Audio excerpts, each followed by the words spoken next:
مولاي صل وسلم دائما دائما دائما أبدا على حبيبك خير الخلق كلهم. مولاي صل وسلم دائما أبدا على حبيبك خير الخلق كلهم. العاقبة للمتقين والصلاة والسلام على سيد الأنبياء والمرسلين وعلى آله وأصحابه الطيبين الطاهرين. أما بعد، فأعوذ بالله من الشيطان الرجيم. بسم الله الرحمن الرحيم. اهدنا الصراط المستقيم صراط الذين أنعمت عليهم غير المغضوب عليهم ولا الضالين. صدق الله العظيم. قابل قدر علماء ذوی الاحترام و حاضرین سنی اجتماع، السلام علیکم ورحمۃ اللہ وبرکاتہ. میرے پیارے آقا صلی اللہ تعالی علیہ وسلم کے پیارے دیوانوں، جس آیہ کریمہ کی تلاوت کا میں نے شرف حاصل کیا، اس کے متعلق کچھ معروضات پیش کرنے سے پہلے بارگاہ رسالت مآب صلی اللہ علیہ وسلم میں جس طریقے سے میں پڑھا ہوں، اسی طریقے سے بآواز بلند درود و سلام کا نذرانہ عقیدت پیش کریں. الصلاۃ والسلام علیک یا رسول اللہ، الصلاۃ والسلام علیک یا حبیب اللہ، الصلاۃ والسلام علیک یا نبی اللہ، الصلاۃ والسلام علیک یا نور اللہ، وعلى آلك وأصحابك يا حبيب الله صلى الله تعالى عليك وسلم. طریق مصطفیٰ کو چھوڑنا ہے وجہ بربادی، اسی سے قوم ہوئی ہے بے اقتدار اپنی. ہمیں کرنی ہے شہنشاہ بطحا کی رضا جوئی، وہ اپنے ہو گئے تو رحمت پروردگار اپنی. میرے پیارے آقا صلی اللہ تعالی علیہ وسلم کے پیارے دیوانوں، آج ہم اور آپ انگریزی سال کی آخری رات میں یہاں پر جمع ہیں.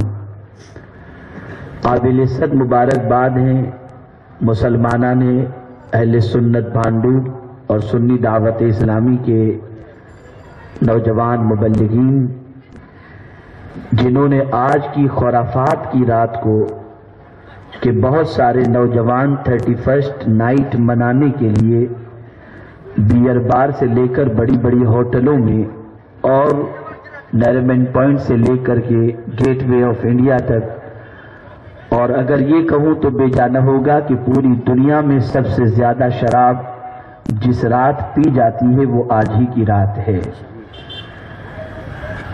تو ایسی خرافات سے بھری ہوئی رات میں مسلمانوں نے اہل سنت کو اس برائی کی طرف بڑھنے سے روکنے کے لیے بھانڈو کی سرزمین پر یہ اجتماع ان لوگوں نے منعقد کیا. میں دل کی عطا گہرائیوں سے ان سب کو مبارکباد پیش کرتا ہوں، آپ سب کو مبارکباد پیش کرتا ہوں، اور اللہ رب العزت کی بارگاہ میں دعا کرتا ہوں کہ اللہ رب العزت ہم سب کو خرافات میں گزارنے والی رات نہیں، مدینے کے تاجدار کی یاد میں گزارنے والی رات نصیب فرمائے.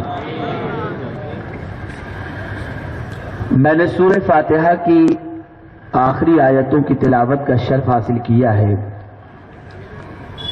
پوری دنیا کے مسلمان، چاہے وہ بچے ہوں یا بوڑھے، مرد ہوں یا عورت، جوان ہوں یا ضعیف، ہر ایک کی سچویشن یہ ہے کہ یہ سورت ہر مسلمان کو یاد ہے،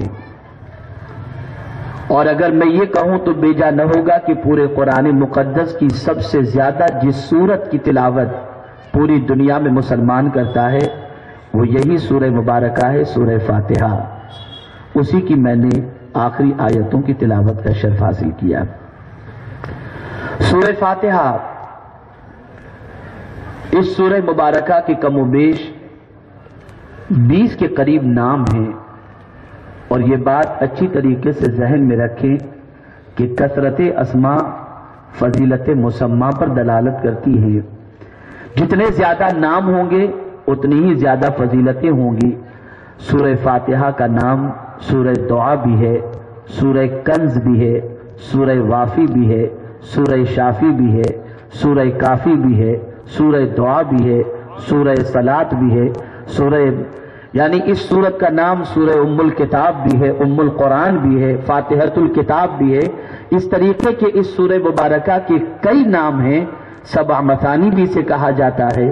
میرے پیارے آقا صلی اللہ تعالی علیہ وسلم کے پیارے دیوانوں، اس سورہ مبارکہ کی جن آیتوں کی تلاوت کا میں نے شرف حاصل کیا، آج انہی آیتوں کی روشنی میں کچھ باتیں عرض کرنے کی سعادت حاصل کروں گا۔ زیادہ تر یہ آیت کریمہ، زیادہ تر یہ سورہ مبارکہ قیام کی حالت کے اندر ایک مسلمان پڑھتا ہے۔ ہم جب نماز کے لیے کھڑے ہوتے ہیں تو سورہ فاتحہ کی تلاوت کرتے ہیں، اور قیام کی حالت میں سورہ فاتحہ کی تلاوت ہر رکعت میں کرتے ہیں، چاہے وہ فرض ہو، چاہے وہ سنت ہو، چاہے وہ نفل ہو، چاہے وہ واجب ہو۔ اور اسی سورہ مبارکہ کے اندر ہم اللہ رب العزت کی بارگاہ میں یہ دعا بھی کرتے ہیں، اہدنا الصراط المستقیم صراط الذین انعمت علیہم غیر المغضوب علیہم ولا الضالین۔ اے اللہ ہم کو سیدھے راستے پر چلا، ان کے راستے پر چلا جن پر تیرا انعام نازل ہوا، ان کے راستے پر نہ چلا جو گمراہ ہیں، جو بھٹکے ہوئے ہیں۔ ایک مسلمان بارگاہ سمدیت میں کھڑے رہ کر اللہ رب العزت کی بارگاہ کے اندر یہ التجا کرتا ہے کہ میرے مولا مجھے ان کے راستے پر چلا جن پر تیرا انعام نازل ہوا، ان کے راستوں سے بچا جو گمراہ ہیں، جو ذلت خوار ہیں، ان کے راستے پر نہ چلانا۔ لیکن آج مسلمان کی سچویشن یہ ہے کہ وہ یہ دعا تو کرتا ہے، وہ بارگاہ سمدیت میں معروضہ تو پیش کرتا ہے، لیکن اس کی سچویشن یہ ہے کہ اسے معلوم ہی نہیں انبیاء کا راستہ کیا ہے، صدیقین کا راستہ کیا ہے، صالحین کا راستہ کیا ہے، شہداء کا راستہ کیا ہے، اور اسی طریقے سے عیسائیوں اور یہودیوں کا راستہ کیا ہے۔ اس لیے کہ میرے پیارے آقا صلی اللہ تعالی علیہ وسلم کے پیارے دیوانوں، اس دعا کے ذریعے پروردگار اپنے بندوں کو یہ واضح کر دینا چاہتا ہے، میری بارگاہ میں کھڑے رہ کر کے اگر تم چلنے کی دعا کرنا چاہتے ہو تو میرے انعام یافتہ بندوں کے راستوں پر چلنے کی دعا کرو، اس لیے کہ جو میرے انعام یافتہ بندے ہیں انہوں نے میری اطاعت کی ہے، انہوں نے میرے ارشاد پر عمل کیا ہے، اس لیے وہ منزل بھی پا چکے، مقصود بھی پا چکے، مطلوب بھی پا چکے، اور میری بارگاہ کے قرب کی دولت سے مشرف بھی ہو چکے۔ اے میرے پیارے آقا صلی اللہ تعالی علیہ وسلم کے پیارے دیوانوں، یہ بات اچھی طرح سے ذہن میں محفوظ کر لو، راستہ وہی چلنا چاہیے جس راستے پر چلنے کا اللہ نے حکم دیا، اور وہ راستہ انبیاء کا راستہ ہے، وہ صدیقین کا راستہ ہے، وہ شہداء کا راستہ ہے، وہ صالحین کا راستہ ہے، اس لیے کہ یہ انعام یافتہ بندے ہیں، یہ اللہ کے برگزیدہ بندے ہیں۔ ان کے راستے پر چلنے والا چین کی دولت پا لیتا ہے، ان کے راستے پر چلنے والا انسان سکون کی دولت پا لیتا ہے، ان کے راستے پر چلنے والا مسلمان اللہ کے مقرب بندوں میں شامل ہو جاتا ہے، ان کے راستے پر چلنے والا بندہ اور مسلمان ٹھوکریں نہیں کھاتا، بلکہ معبود برحق کی نگاہوں میں اس کی عزت بھی ہوتی ہے، اس کا وقار بھی ہوتا ہے، اور وہ اپنے پروردگار جل جلالہ کا ایک وفادار بندہ بن کر اپنے معبود کی اطاعت میں زندگی کے لمحات گزارتا ہے۔ آپ ذرا سوچو، اگر آج میں یہ کہوں تو بے جا نہ ہوگا کہ جن کے راستوں پر نہ چلنے کی دعا ہم حالت نماز میں کرتے کرتے ہیں. آج 90% مسلمان انہی گمراہوں کے راستے پر چل رہا ہے, انہی بھٹکے ہوئوں کے راستے پر چل رہا ہے, انہی ذلت خوار لوگوں کے راستوں پر چل رہا ہے. آج ہمارے معاشرے کی سچویشن دیکھو, اللہ اکبر. نماز کی حالت میں تم یہ دعا کرتے ہو کہ یہودی کے راستے پر نہ چلانا, گمراہوں کے راستے پر نہ چلانا, بھٹکے ہوئے کے راستوں پر نہ چلانا. لیکن ہم یہ دعا مسجد میں بھی کرتے ہیں, ہم یہ دعا اگر گھر میں نماز پڑھتے ہیں تب بھی کرتے ہیں. لیکن جب ہم گھر سے یا مسجد سے باہر نکلتے ہیں تو ہمارا قدم بہک جاتا ہے, ہمارا زندگی کے لمحات ہمارے بدل جاتے ہیں, ہم کسی اور راستے کے مسافر بن جاتے ہیں. مسلمانوں سنو, اگر تم کامیاب ہونا چاہتے ہو تو اللہ کے نبی کے راستے پر چلو, صدیقین کے راستے پر چلو, خدا بھی مل جائے گا اور خدا کی محبت اور خداوند قدوس کی بارگاہ سے عزت بھی مل جائے گی.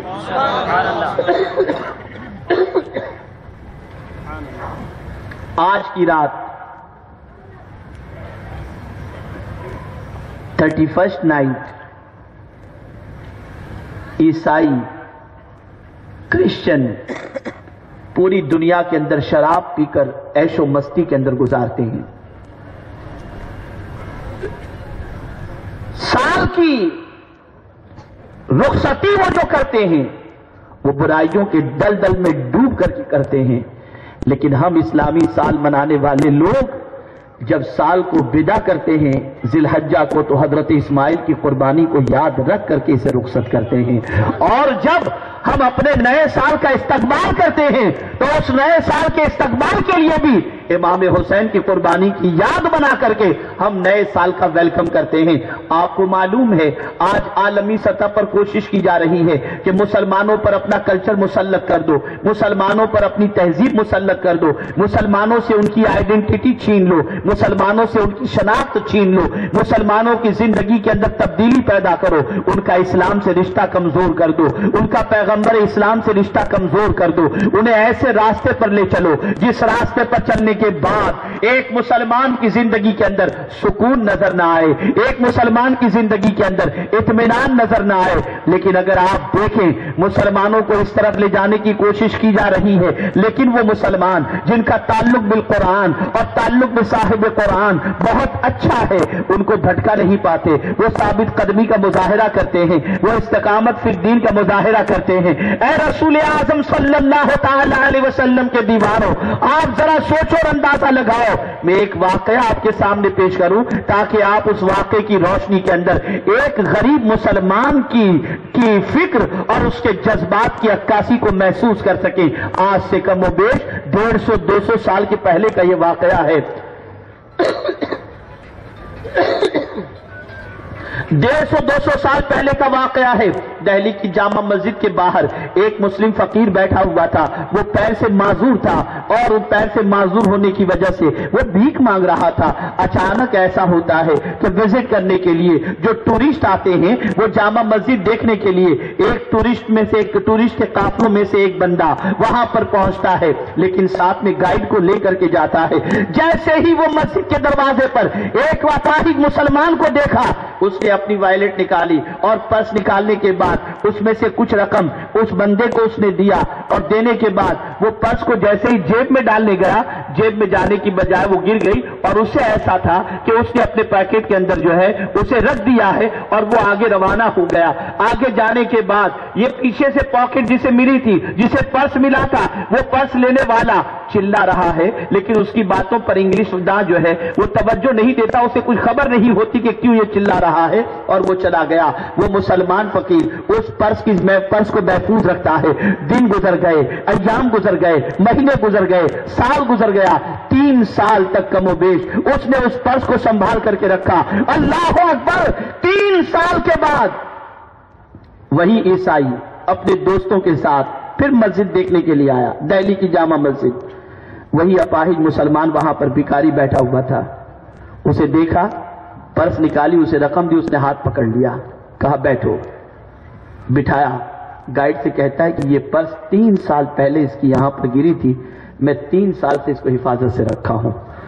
اسے کہو کہ یہ اپنے پرس کو چیک کر لے, اس میں سے کوئی چیز کم تو نہیں ہوئی. عیسائی حیرت زدہ, اس نے پرس کھولی, دیکھا ساری چیزیں اس کے اندر محفوظ تھی. دیکھنے کے بعد اس نے اس مسلمان سے پوچھا، گائیڈ سے کہا اسے پوچھو کہ یہ تو مجبور ہے، محتاج ہے، اپاہج ہے، بھیک مانگ کر اپنی زندگی گزارتا ہے، اسے اتنی زیادہ رقم مل گئی تھی جو